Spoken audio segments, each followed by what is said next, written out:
Assalamualaikum warahmatullahi wabarakatuh. Selamat pagi anak-anak. Bertemu lagi dengan Bu Sofi di pembelajaran Bahasa Indonesia. Pagi hari ini sebelum kita mulai pembelajaran, marilah kita membaca basmalah dulu sehingga pembelajaran pada pagi hari ini berjalan lancar dan kalian mampu memahami pembelajaran dengan mudah. Bismillahirrahmanirrahim. Apa kabar anak-anak? Bu Sofi harap kalian semuanya dalam keadaan baik, sehat, dan bahagia.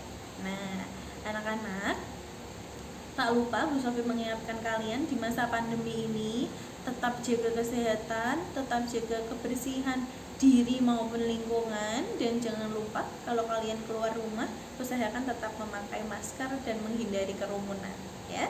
Oke, kita mulai pembelajaran pada pagi hari ini. Bisa kalian lihat hari ini kita akan belajar struktur teks cerita fantasi. Sebelumnya kita sudah belajar tentang unsur-unsur intrinsik pada teks cerita fantasi. Ada berapa, masih ingat? 6. Ada tema, alur, latar, tokoh penokohan, sudut pandang, dan juga amanat. Oke, hari ini kita belajar strukturnya.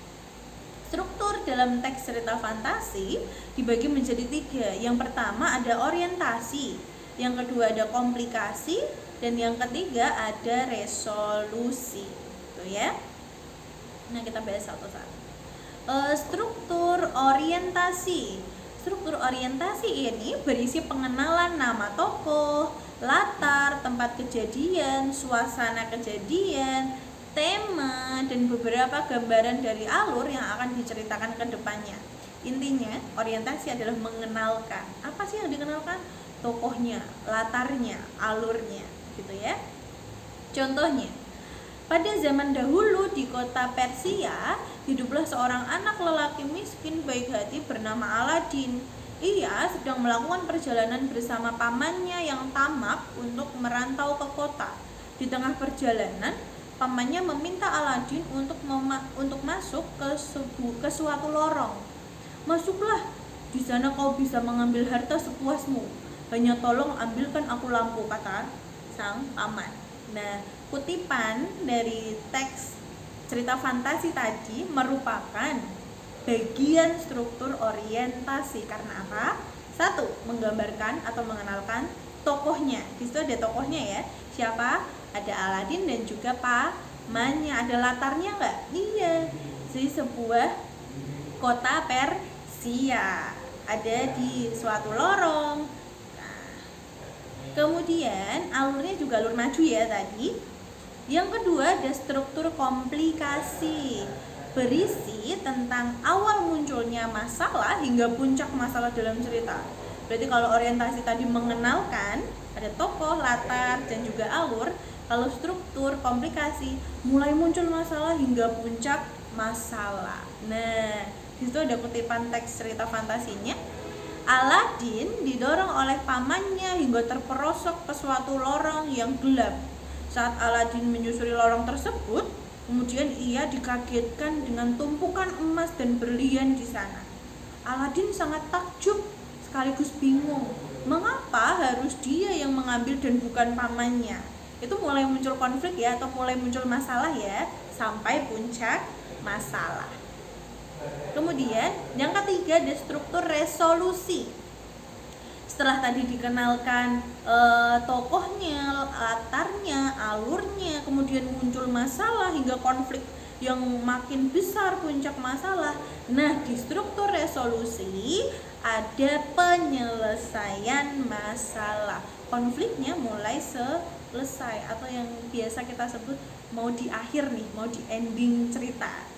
Nah, contohnya di kutipannya, Aladin kebingungan tetapi juga sangat senang. Akhirnya ia meminta untuk dipulangkan. 2 permintaan lainnya ia gunakan untuk menolong keluarga dan orang di sekitarnya. Aladin dan ibunya hidup bahagia selamanya. Gitu ya anak-anak ya.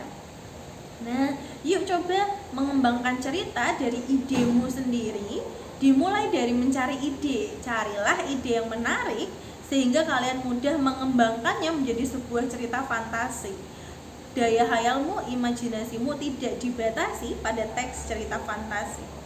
Kemudian Daftarlah tokoh-tokoh atau wataknya, buatlah, oh aku mau 3 tokoh dengan nama A, B, C, wataknya baik, jahat, atau antagonis atau pelengkap dalam cerita.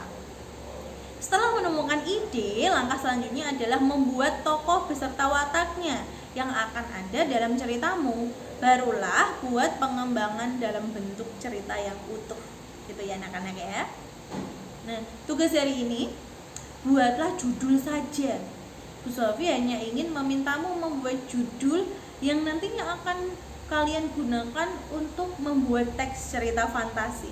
Temanya bebas, terserah kalian. Kemudian tulislah pada buku bahasa Indonesia seperti biasa, buku tugas, dan kirimkan pada kolom tugas Google Classroom. Ingat, pada kolom tugas, bukan pada kolom forum. Jangan lupa diberi nama, absensi, dan juga kelas. Oke anak-anak, terima kasih sudah mendengarkan materi bahasa Indonesia pada hari ini. Kita bertemu lagi di pembelajaran selanjutnya. Wassalamualaikum warahmatullahi wabarakatuh.